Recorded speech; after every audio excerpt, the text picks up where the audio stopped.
بھائی نے سوال کیا کہ قانون وراثت کے تعلق سے، تو دیکھیے اس معاملے میں دو چیزیں ہوتی ہیں، مرنے سے پہلے الگ، مرنے کے بعد الگ ہوں۔ مرنے سے پہلے ایک انسان اگر کوئی چیز دیتا ہے، ایسا بیٹوں میں بانٹتا ہے، بیٹیوں میں بانٹتا ہے، تو سب برابر ہوں گی، اس میں سب ایکول ڈسٹریبیوشن ہو جاتا ہے۔ جیسا مثال کے طور پر کسی آدمی کے پاس 10 روپئے ہے اور وہ چاہتا ہے اس کی 5 بچے ہیں، بانٹو، 3 لڑکیاں ہیں، 2 لڑکیاں ہیں، 4 لڑکے، جو بھی ہیں، تو جب وہ تقسیم کریں گا تو سب کو برابر دیں گا،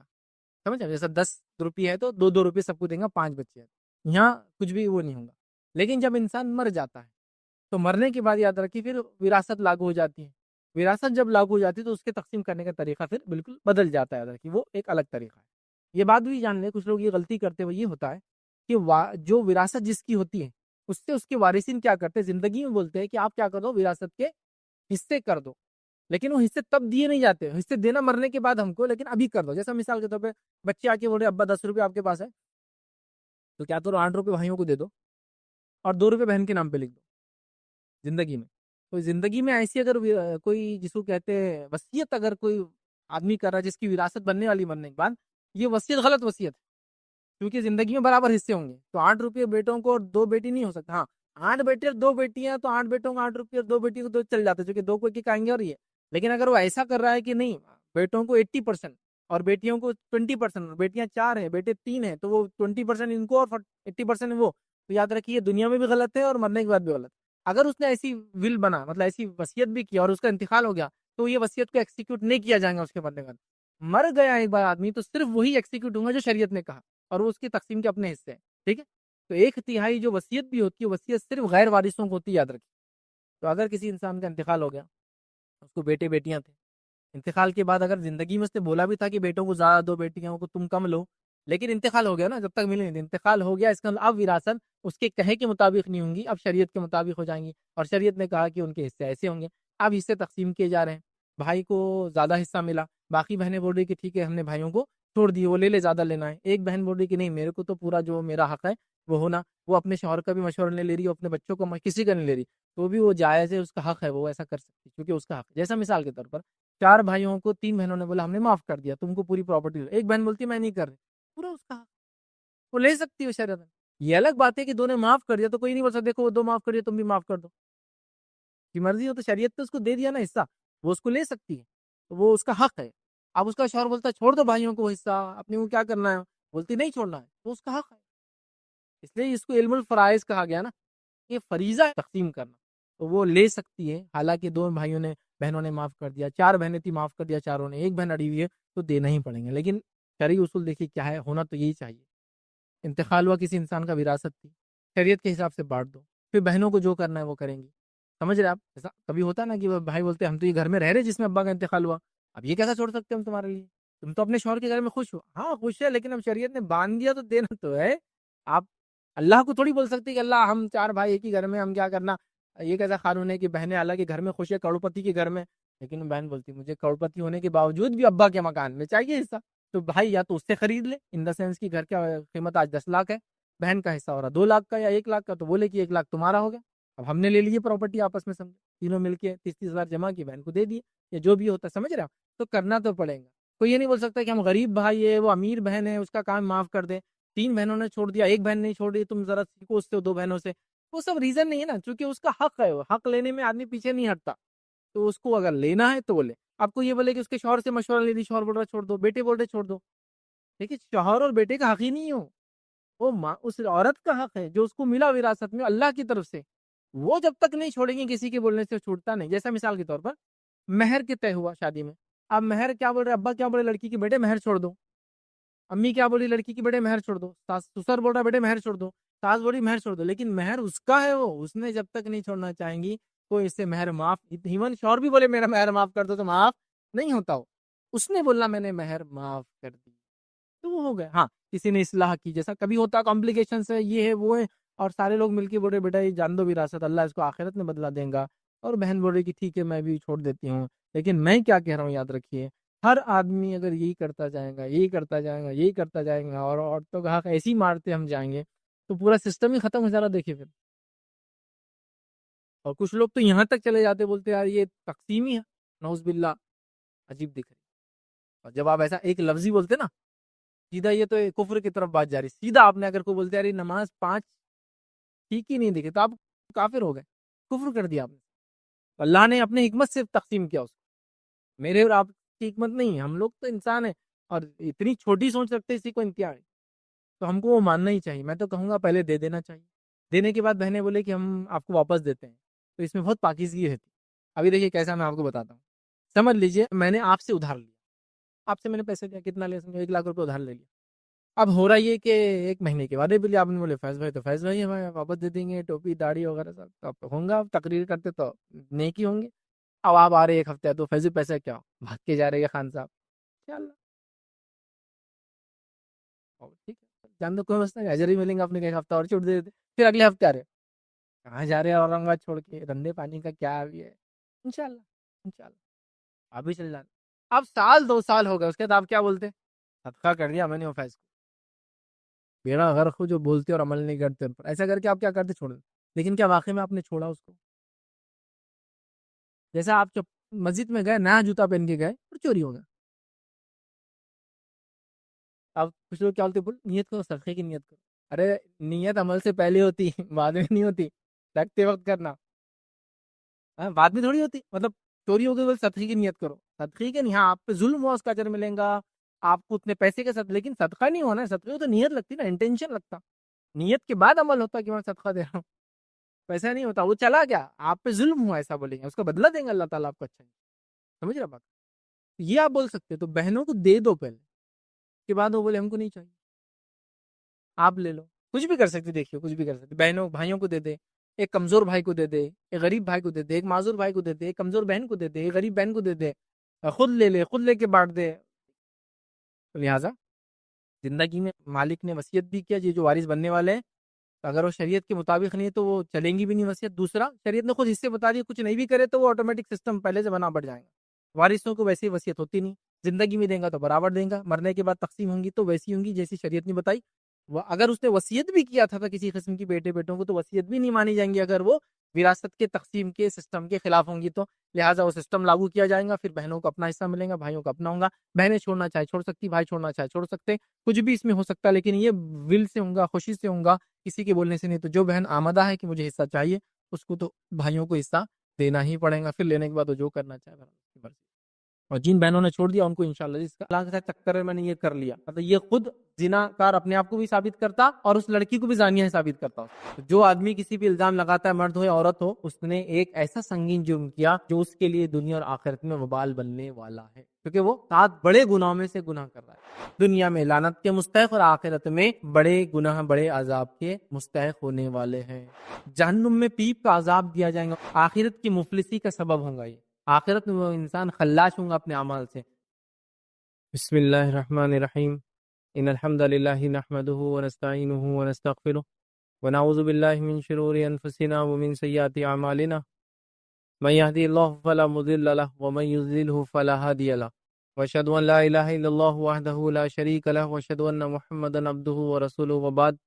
فإن خير الحديث كتاب الله وخير الهدي هدي محمد صلى الله عليه وسلم وشر الأمور محدثاتها وكل محدثة بدعة وكل بدعة ضلالة وكل ضلالة في النار.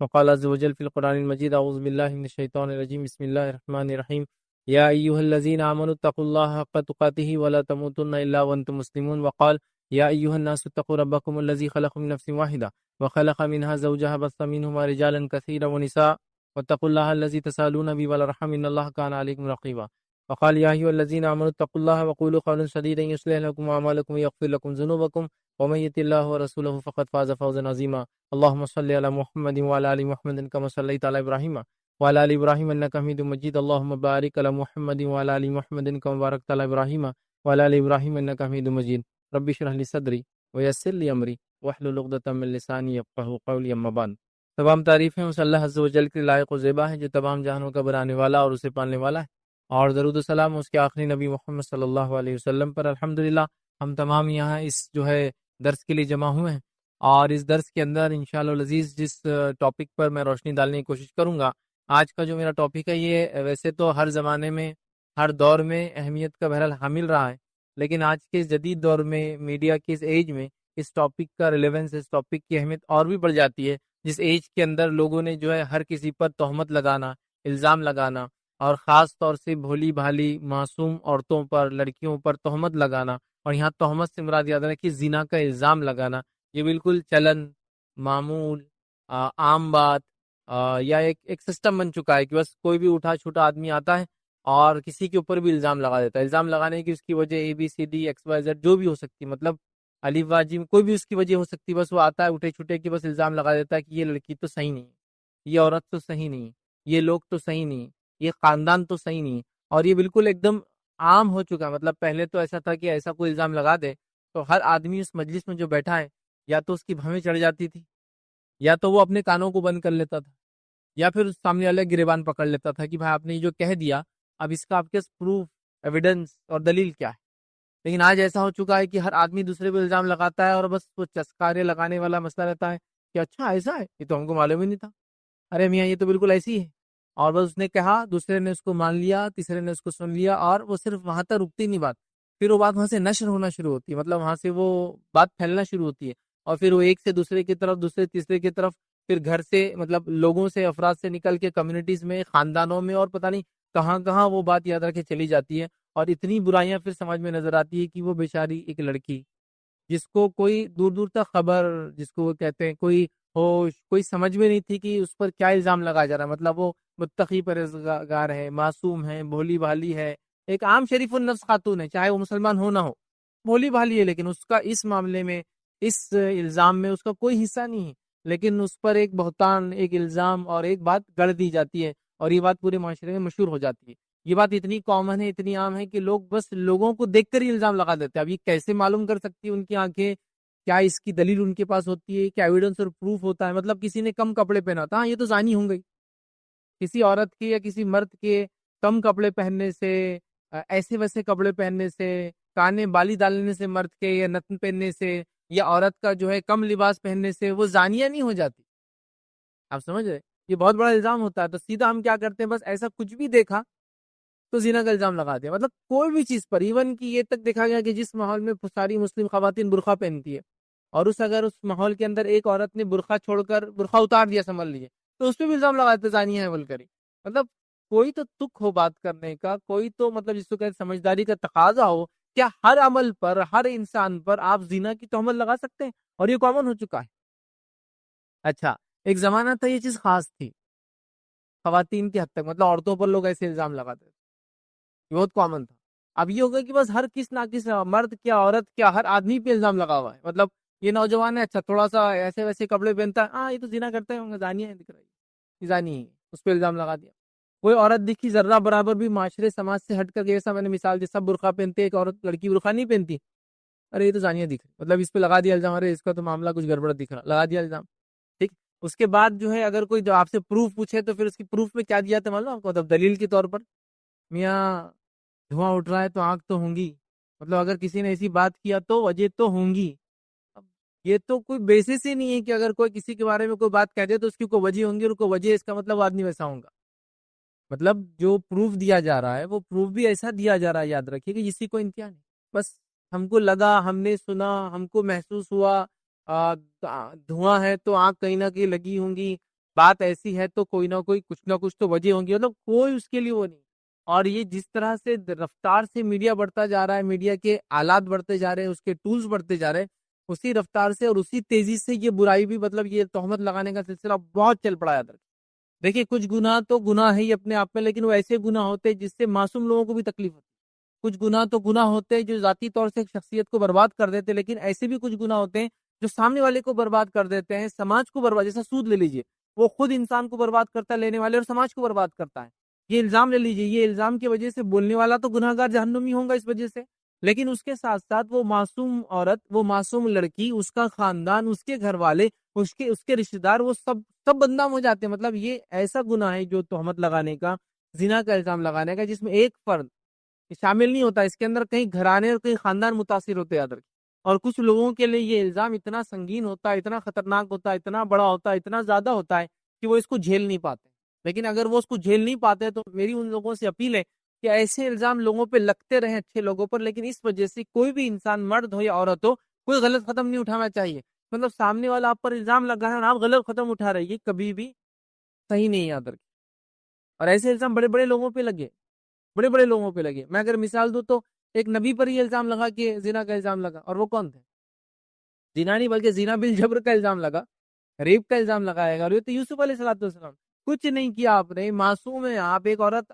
کی نظر ان پہ خراب ہوئی، اس نے ان کی پاک دامنی خراب کرنے کی کوشش کی، وہ ان کے پیچھے پڑی رہی، وہ اس سے بچ کر بھاگے اور وہ الزام سے بچے بھی. ان کے خود اس کے گھر سے ایک آدمی نے گواہی دی کہ اگر شرٹ پیچھے سے پھٹا یوسف کا تو عورت ذمہ دار ہے، اور اگر آگے سے ہے تو یوسف ذمہ دار ہے. ظاہر سی بات ہے، ایک دم نیچرل ہے. کوئی آدمی کسی پہ اٹیک کرے گا تو سامنے والا ڈیفینس میں اس کے کپڑوں کو کرے گا. یہاں یوسف علیہ السلام کا پیچھے سے کرتا پھٹا اس لیے کہ اس نے پکڑ کے کھینچا پیچھے سے، وہ بھاگ رہے. اس کا مطلب دور گواہی دے دی گئی، لیکن چونکہ عزیز مصر بدنام ہو گئی، آس پاس کی عورتوں نے بولنا شروع کر دیا، اس نے تو اپنے غلام پہ نظر ڈالی. اس نے کیا کیا سب لوگوں نے بلایا، پورا واقعہ آپ سب جانتے ہیں. اور یوسف علیہ السلام نے دعا کی کہ اللہ یہ جیل جانا بہتر ہے مجھے، یہ جو جس چیز کی دعوت دے رہے ہیں. تو ایک شخص، ایک نبی، اس الزام کے اندر معصوم ہونے کے باوجود بھی انہوں نے سزا دی. سمجھ رہے ہو؟ تو یہ الزام لگتے رہے لوگوں پر، لیکن یہ الزام لگنے سے کوئی بھی مرد اور کوئی بھی عورت، یہ مرد کا اگزامپل ہوگا یوسف علیہ السلام، عورت کا اگزامپل لے تو مائی عائشہ رضی اللہ عنہا، ان پر بھی الزام لگا، یہ بہتان لگایا گیا. سارا آپ لوگ جانتے ہیں واقعہ عفق کا. پڑھ لیجئے سورہ نور کی آیت 11 سے 20، آپ اس کو پڑھے تفسیر یہ اس کے شان نزول پڑھ لیجئے، اس کی تفصیلات پڑھ لیجئے، آپ کو سب مل جائے. یہاں خاتون کا مسئلہ ہے، کتنے پریشان ہو گئے. نبی اکرم صلی اللہ علیہ وسلم کی بیوی ہے تو لوگوں نے، آپ دیکھ رہے کسی کو نہیں چھوڑا، نبی کو نہیں چھوڑا، نبی کی بیوی کو نہیں چھوڑا، امہات المومنین کے اندر کسی کو، مطلب جس کو موقع ملا ہر دور میں منافقین نے، کافروں نے الزام لگایا. ہاں، اب اندازہ لگائیے ابوبکر کے خاندان پہ کیا گزری ہوں گی، خود مائی عائشہ پر کیا گزری ہوں گی، خود نبی اکرم صلی اللہ علیہ وسلم کو کیا حلوا ہوگا. یہ ایک الزام جو ہوتا ہے نا پاک دامنی کے خلاف، جو آپ لگا دیتے کسی کے کہ یہ عورت بچلن ہے، زانیہ ہے، یہ ہے، تو اس کی اکیلی کی لائف مزریبل نہیں ہوتی، برباد نہیں ہوتی. اس کی لائف، اس کے ریلیٹڈ رشتہ، ہسبینڈ ہے، وائف ہے، تو اس کے بچے ہیں، اس کا خاندان ہے، اس کے ننیال ہے، اس کے ددیال ہے، کتنا ہوتا ہے. میں تو لوگوں کو دیکھا اپنی عزت کے لیے یہاں تک وہ پریشان ہوتے ہیں کہ اگر کسی ایک لڑکی نے یا لڑکے نے کسی علاقے میں جا کے افیئر کر لیا، اور اگر وہ بات معلوم ہو گئی، تو میں نے دیکھا اگر وہ کسی دور دراز علاقے سے آئے ہیں، کسی دوسرے علاقے میں کمانے کے لیے آئے ہیں، تو میں نے دیکھا وہ پورا کا پورا محلہ اور بستی خالی کر کے چلے جاتے ہیں، شرم کے مارے کہ ہمارے خاندان کے بچے اور بچی نے کیا کر لیا. پورا ہم چھوٹے تھے، مجھے اچھے سے یاد ہے، ایک دن ہم اٹھے تو کچھ ایک نارتھ انڈیا کے کچھ لوگ جاب سلسلے میں یہاں کام کے آئے تھے، تجارت، اور کافی بڑا خاندان، 15-20 فیملیز رہتی تھی. اچانک ایک دن صبح اٹھے، چھوٹے سے دیکھ رہے سب پورے لوگ جا رہے. ارے کہاں چلے گئے؟ کچھ لوگ اٹھا رہے سامان، کچھ لوگ اٹھا رہے. تو کہا ایک لڑکی کے اوپر ان کے کسی نے جو ہے زنا کا نہیں، لیکن ایک یہ عشق مزاجی کا افیئر کا الزام لگا دیا. تو ان کو وہ برداشت نہیں ہوا، پورا محلہ خالی کر کے بیچارے کسی دوسری جگہ منتقل ہو گئے. تو صرف ایک خاندان کو فرق نہیں پڑا، پوری ایک کمیونٹی کے 15 خاندان وہ چھوڑ کے چلے گئے علاقہ. کیوں؟ صرف وہ بچی پہ الزام لگنے گئے، کیونکہ ان کو معلوم ہے اگر یہ الزام باقی رہا تو اس بچی کی زندگی بھی خراب ہوں گی. اگر وہاں سے نہیں نکلے تو دوسرے بچیوں کو بھی کوئی بہائیں گا نہیں، کیا بول کر کہ ان کے خاندان اور یہ قبیلے کے لوگ تو ایسا ایسا کام کرتے ہیں. تو وہ پورے بیچارے کیا بولیں گے، اپنا علاقہ چھوڑ کے اور دور جا کے، مطلب پتہ نہیں کتنے دور، یہ شہر کے علاقے میں تھے سمجھو، سٹی میں، تو جا کے کونے میں پڑ گئے. وہاں بھی سکون نہیں آتا، بولے سب بڑھ جاؤ ادھر ادھر، تو چاہوں گا ساری بچیوں کا مسئلہ ہو جائے. تو آپ دیکھ رہے ایک زنا کا الزام کیا کچھ کر دیتا ہے،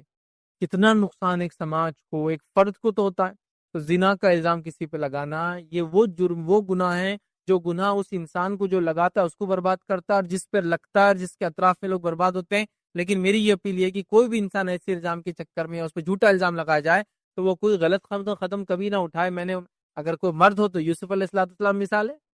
کہ اللہ تعالیٰ نے کیسا بری کیا ان کو، کہ جہاں الزام میں گئے جیل کے اندر نکل کر آئے تو پھر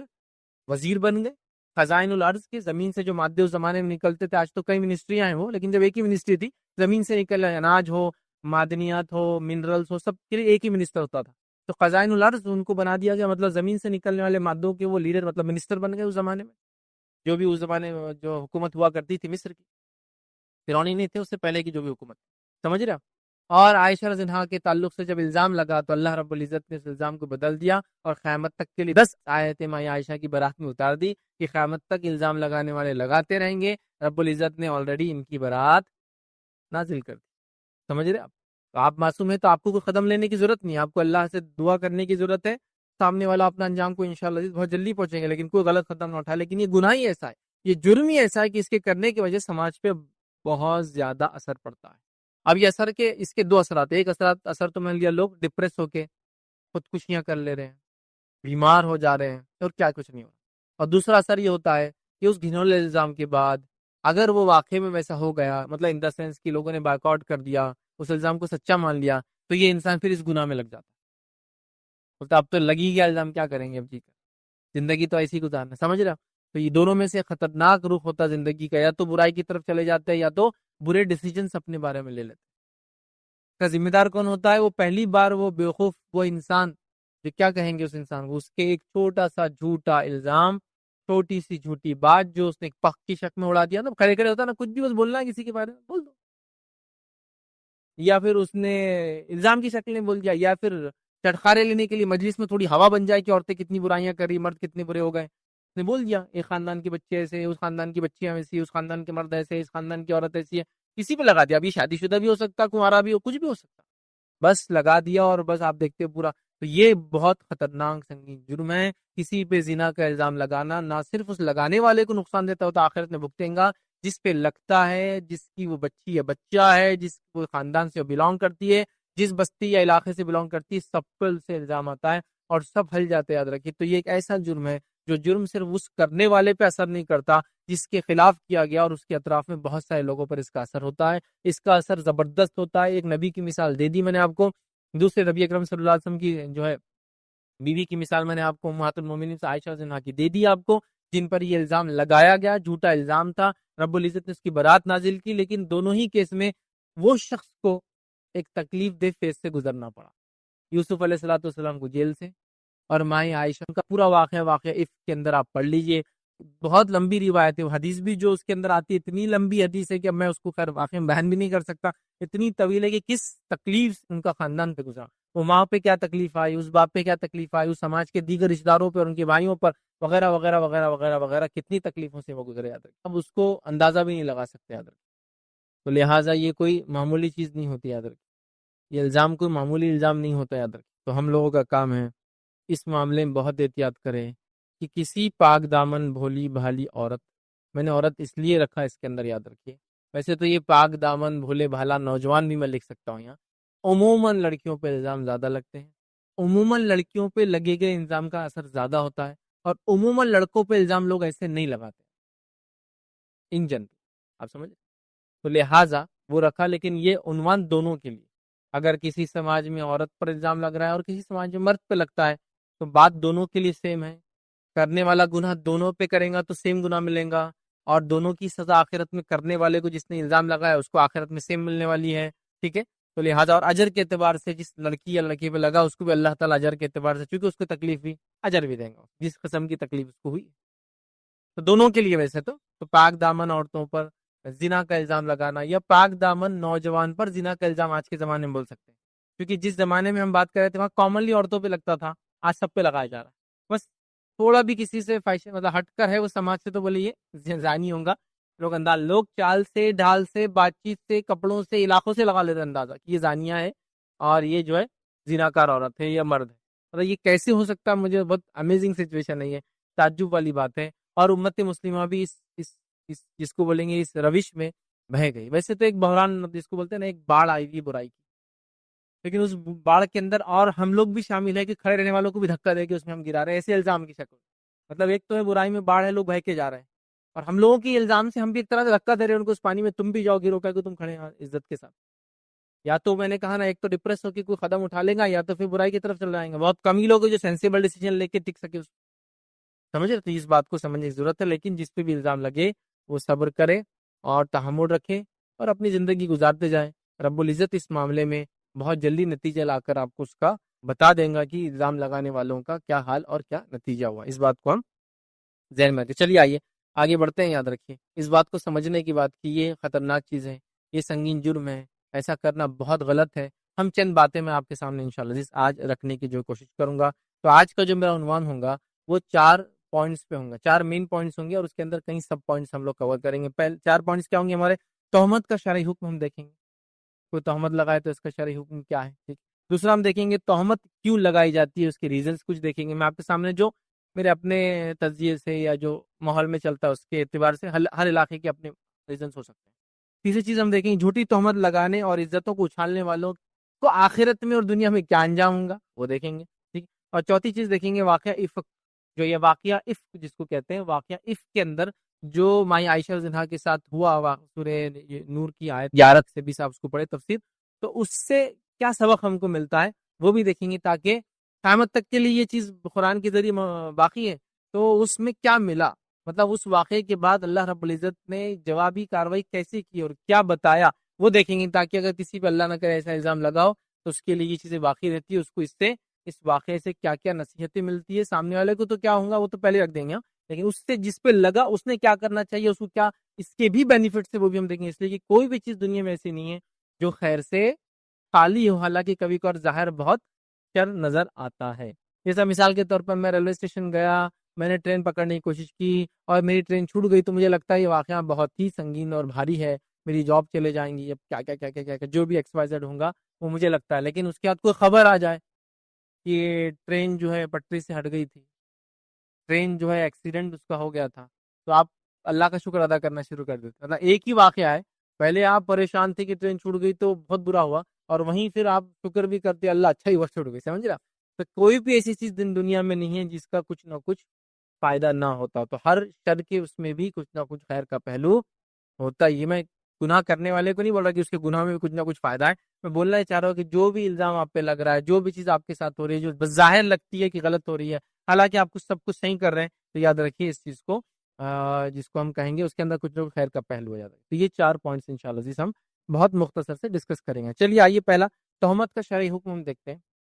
کہ شرعی اعتبار سے تہمت کیا یاد رکھیے۔ پہلی چیز یاد رکھیے، زنا کے الزام کے ثبوت کے لیے 4 گواہ ضروری ہے، تو اگر کوئی تہمت لگاتا ہے شرعی اعتبار سے کہ یہ مرد یا یہ عورت، اس معاملے میں علماء کا اتفاق ہے، یاد رکھیے جس کو کہیں گے اجماع ہے یہ، کہ یہ جو آیت قرآن کے اندر آئی وہ عورتوں کے لیے کہا تو گیا، لیکن یہ عورتوں مرد دونوں کے لیے، مطلب جو بھولی بالی معصوم عورتوں پر الزام لگائے نا 7 ہلاک کرنے والے گناہوں سے بچو، تو اس میں یہ بھی ایک ہے، تو یہاں عورت کا تذکرہ ہے لیکن یہاں مرد بھی مراد ہے، اگر کوئی اس پہ بھی لگائیں گا تو یہ اس گناہ میں شامل ہوں گا، اور اس کے لیے بھی اگر کوئی مرد پہ الزام لگا گواہ نہ لائے تو اس کو سزا دی جائیں گی، باقی سب ہے، تو یہ دونوں کے لیے، لیکن بات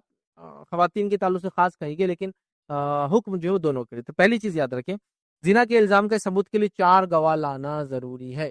تو کوئی بھی انسان شخص کسی پہ زنا کا الزام لگائے تو 4 گواہ کے بغیر یہ بات ہو ہی نہیں سکتی ہے۔ بس اب اتنا میں سمجھتا ہوں بیان کرنے کے بعد آگے اب ہمارا منہ ہی نہیں کھلنا چاہیے، 4 گواہ لگتے ہیں اس کے لیے منیمم، 4 وٹنس چاہیے، اب گواہ آنے کے بعد وہ کیس کیسے ہوگا وغیرہ وغیرہ بھی ہم اس ڈیٹیل میں نہیں جائیں گے، چونکہ ہمارا ٹاپک صرف تہمت تک ریلیٹڈ ہے آج، پھر ہم کبھی دیکھیں گے زنا اس کے سزائیں الگ الگ کیسی ہوتی، شادی شدہ غیر شادی شدہ کنوارے کے لیے کیا سزا ہوں گی وغیرہ وغیرہ، وہ بعد میں، لیکن ابھی ہمارا صرف الزام کے حد تک، تو اب اس کی ڈیٹیل میں نہیں جائیں گے آگے، تو 4 گواہ لانا ہے، اس کے بعد ہی ساری چیزیں ہو سکتی۔ تب جو بھی شخص یہ کہے کہ یہ زانیہ ہے یہ زانی ہے تو آپ کو کیا کرنا ہے، 4 وٹنس کھڑے کرنا ہے اس کے لیے، اگر آپ یہ نہیں کر سکتے تو منہ بند رکھیے، بس معاملہ ختم ہو گیا، تو آگے کچھ ہے ہی نہیں اس میں۔ شریعت نے انسانوں کی دفاع، ان کی پرائیویسی کے لیے، ان کی عزت کی حفاظت کے لیے بہت کچھ کیا، اور شریعت بہت حکیم ہے، یاد رکھیں، مطلب وہ یہ سمجھتی ہے اور کچھ چیزوں کو جانتی ہے، اور کچھ جگہ ایسا بھی شریعت نے کیا کہ کچھ چیزوں کو ڈھانک دیا، اس لیے ڈھانک دیا کہ نہ کھلے تو اچھی بات ہے، اس لیے کہ ظاہر سی بات ہے اگر ایک گناہ کیا اور اس کو اگر آپ اور پروپوگیٹ کریں گے اور اچھالیں گے، ہو سکتا ہے اس گناہ میں لگ جائے اور اس گناہ میں کا عادی بن جائے، ٹھیک ہے؟ تو پہلی چیز ہم کو اور آپ کو 4 گواہ لانا ہے، اگر 4 گواہ نہیں ہے تو منہ نہیں کھولنا ہے، بس اتنا ہم کو رول یاد رکھنا، اگر 4 گواہ آپ نے نہیں لائے اور منہ کھولا تو عورت کی عزت کیا ہے جو قرآن کے نزدیک، عورت کی عزت کتنی ہے شریعت کے نزدیک، وہ اتنی ہے کہ صرف الزام لگا اور پروف نہ کر پائے 4 گواہ کے ساتھ تو اس کو 80 کوڑے سزا ہے، یاد رکھیں۔ کسی عورت کی عزت پہ ہاتھ ڈالنا تو بہت دور کی بات ہے، اس کی سزائیں کیا ہے وہ ابھی ہمارا ٹاپک نہیں ہے، لیکن اگر کسی عورت کی عزت پہ ہاتھ ڈالنے کی پہلی کوشش یہ کرے کہ اس پر الزام لگائے کہ وہ ایسی ویسی ویسی ویسی ہے، تو پہلی اس کو یہ ہے کہ اگر ثابت نہ کر پائے 4 وٹنس کے ساتھ تو پھر اس کے لیے کیا ہے، اس کو سزا ہے جو الزام لگا رہا ہے، آپ اسے سمجھ لیجیے، اور کیسی سزا ہے، صرف 80 کوڑے سزا نہیں، اس کے بعد ایک اور اضافی سزا ہے، سنیے قرآن نے کیا کہا کہ جو الزام لگائے اور 4 گواہ نہ لا سکے، تو 4 گواہ لانا یہ کنڈیشن ہے، لیکن نہیں لایا آپ نے، تو اب کیا ہوگا اس کے نتیجے میں، سنیے اللہ کیا فرماتا ہے قرآن میں سورہ نور سورہ نمبر 24 آیت نمبر 4، ویسے سورہ نور سورہ نمبر 24 آیت نمبر 1 سے لے کر 20 تک پوری پڑھ لیجیے آپ، 20 سے آگے بھی آپ پڑھ لیجیے، اس میں پھر گھر میں آنے جانے کا، پردے کے دیگر احکامات بھی ہے، تو ایسا 25 تک پڑھ لیجیے اس کو، آپ کو اور بہت ساری چیزیں اس میں معلوم ہو جائیں گی، بٹ یہ جو ہم جو ریلیٹڈ چیزیں اس میں آ جائیں گے انشاءاللہ۔ تو کیا فرماتا اللہ سنی، آیت نمبر 4 کے اندر اللہ فرماتا کہتا ہے والذین یرمون المحصنات ثم لم یأتوا بأربعة شہداء فجلدوهم 80 جلدة ولا تقبلوا لهم شہادة ابدا فاولئک هم الفاسقون۔ اللہ کیا فرماتا سنی، اور جو لوگ پاک دامن عورتوں پر تہمت لگائے پھر 4 گواہ لے کر نہ آئے تو ان کو 80 کوڑے مارو، 80 لیش، 80 کوڑے مارو ان کو، یہ جھوٹ بولنے والوں کو الزام لگائے مارو، اور ان کی شہادت کبھی قبول نہ کرو، اور وہ لوگ فاسق ہیں، مطلب ان کی گواہی بھی نہیں لی جائیں گی اب لائف ٹائم۔ مطلب اگر یہ کورٹ میں اس نے آیا الزام لگایا یہ عورت فلاں فلاں ایسی چلن پہ کرا، اس کے پاک دامنی پہ الزام لگایا زنا کا، اور پروڈیوس نہیں کر سکا 4 وٹنسز، یہ تو 80 کوڑے پڑیں گے، اور زندگی میں اس کی کبھی کوئی وٹنس گواہی نہیں لی جائیں گی۔ اور اللہ نے کہا یہی فاسق ہے، اس کو فاسقوں میں بھی شمار کر دیا اس کو، آپ سمجھے اتنی سخت سزا صرف لگانے۔ اب ہم تو نکڑ چوراہے میلے ٹھیلے راتوں کی مجلس سے یہی چل رہا، بس نوجوانوں کی وہ ایسی ہے وہ ویسی ہے، اور ادھر کی مجلس میں وہ ایسا ہے اور وہ ویسا ہے، یہ لڑکیوں کا بھی چل رہا ہے، ان کی مجلس میں بھی یہ قصے کہانی ہے، تھوڑا دھڑ مطلب اس کو کہہ رہے بس آپ نے بلٹ ڈالا یہ زانیہ اور شوٹ کر دیا اس کو اٹھا کے۔ اب کیسے اس کو پروف کریں گے، 4 گواہ نہیں آپ کے پاس، اگر شریعہ کسی نے اسے جا کے ڈال دیا کہ میرے پہ الزام لگا اور آپ پروف نہیں کر پائے تو آپ کو 80 کوڑے سزا ہے اس کی، ٹھیک ہے، تو اس کو سزا یاد رکھیے جو ثابت جو ہے نہیں کر پائیں گے، یاد رکھیے، اور اس کو جو ہے حد خذف کہتے ہیں، یاد رکھیں، مطلب الزام لگانے والے پر ہی حد لگ جائیں گی، اس پہ لیں گے جس پہ لگایا، ثابت اگر نہیں کر پائے، اس بات کو ہم ذہن نشین کر لیں۔ تو شریعت کے اندر الزام لگانے کا بڑا سخت معاملہ یاد رکھیں، ٹھیک ہے، تو آیت میں یاد رکھیے واضح کر دیا کہ 80 کوڑے پڑیں گے، جو الزام لگائیں گا ثابت نہیں کر پائیں گا تو اور اس کی گواہی نہیں لی جائیں گی، اور اس بات پہ امت کا اجماع ہے کہ یہ مرد کے لیے بھی لاگو اگر اس پہ بھی الزام لگتا ہے تو، لیکن خاص طور سے قرآن نے عورت کو خطاب کیا، لیکن ایک مرد پہ بھی اگر الزام لگے تو اس کے لیے بھی یہی سزا ہوں گی، یاد رکھیے، جس نے لگایا چاہے لگانے والا مرد ہو یا عورت ہو، اور الزام جس پہ لگا ہو چاہے مرد ہو یا عورت ہو، سزا یاد رکھیے الزام لگانے والے کو سیم ہے، یاد رکھیے، چاہے الزام کس پہ بھی لگاؤ، اس بات کو ہم ذہن نشین کر لیں۔ اسی طرح میں ابن کثیر رحمہ اللہ جو ہے تفسیر ابن کثیر کے اندر اسی آیت کے اندر یہ بھی آگے بیان کرتے ہیں کہ اگر اس ایک قول کے مطابق یاد رکھیے جھوٹی تہمت لگانے والا اگر سچی توبہ کر لے اور اس کی توبہ ظاہر ہو اور قاضی وغیرہ مناسب سمجھے تو بعد میں اس کو فاسقوں میں شمار نہیں کیا جائے گا، مطلب ٹھیک ہے، تو فاسق نہیں کہلائیں گا، یاد رکھیے، اور اس کی شہادت بھی قبول کی جا سکتی، بٹ یہ ایکسیپشنل کیسز ہے، ان جنرل تو قرآن نے جو کہہ دیا وہی لاگو ہوں گا۔ اس لیے کبھی کبھار معصوم لوگ واقع میں ایمان والے لوگ پھنس جاتے ہیں کسی الزام میں اور وہ بھی بول پڑتے ہیں، تو وہاں ایکسیپشنل ہے کچھ اس میں، لیکن عمومی طور سے اس کی گواہی بھی قبول نہیں ہوں گی اور فاسق کہلائیں گے، ہمیشہ اس بات کو ہم ذہن نشین کر لے، یاد رکھیں۔ تو بنا سوچے سمجھے دھڑلے سے تہمت لگانا ہم چھوڑ دیں، اگر کیا ہے تو فوراً اللہ سے توبہ کر لے اور آگے کبھی بھی ایسی کوئی کام غلطی ہم سے ہونے نہ پائے، اس کا خیال رکھیں۔ دوسری چیز اس پہ جو یاد رکھیں گے وہ یہ ہے، اگر شوہر اپنی بیوی پر اس چیز کا الزام لگا دے تو، یہ تو ایک عام ایکس وائی زیڈ نے اے بی سی پہ الزام لگا دیا، ابھی شوہر اپنی بیوی پہ الزام لگا رہا، تو یہاں قرآن کیا کہتا ہے وہ بھی سن لے، یاد رکھے، ایسی صورت کے اندر یاد رکھے ہوں گا، اور جو لوگ اپنی بیویوں پر الزام لگائے اور ان کے پاس خود ان کے اپنے سوا دوسرے کوئی گواہ نہ ہو، مطلب وہ شوہری گواہ بول رہا میری بیوی نے ایسا کیا نہ ہو، تو الزام لگانے والے شوہر کی شہادت یہ ہے کہ وہ 4 مرتبہ اللہ کی قسم کھا کر گواہی دے کہ وہ اپنے الزام میں سچا ہے، 4 بار اللہ کی قسم کھا کر کہے کہ میں اپنے الزام میں سچا ہوں جو میں نے اپنی بیوی پہ لگایا، اور 5ویں بار کہے کہ اس پر اللہ کی لعنت ہو اگر وہ الزام میں جھوٹا ہے، مطلب اگر اس نے جھوٹا الزام لگایا تو مجھ پہ لعنت ہے، پہلے 4 بار قسم کھا رہا کہ سچا ہے میری لعنت، میں جو الزام لگا سچا ہے، اور 5واں کہا کہ اللہ کی لعنت مجھ پر ہو میں اگر جھوٹا ہوں تو، پھر اللہ نے فرمایا آگے، یہ سورہ نور سورہ نمبر 24 کی آیت نمبر 6 7 8 اور 9 ہے، یاد ہے، پھر اللہ نے فرمایا اور عورت سے سزا اس طرح ٹل سکتی ہے کہ وہ 4 مرتبہ اللہ کی قسم کھا کر، مطلب شوہر نے الزام لگایا اس نے قسم کھا لی، مطلب ٹوٹل 5 ہوگی، 4 اس کے خلاف 1 اپنے خلاف،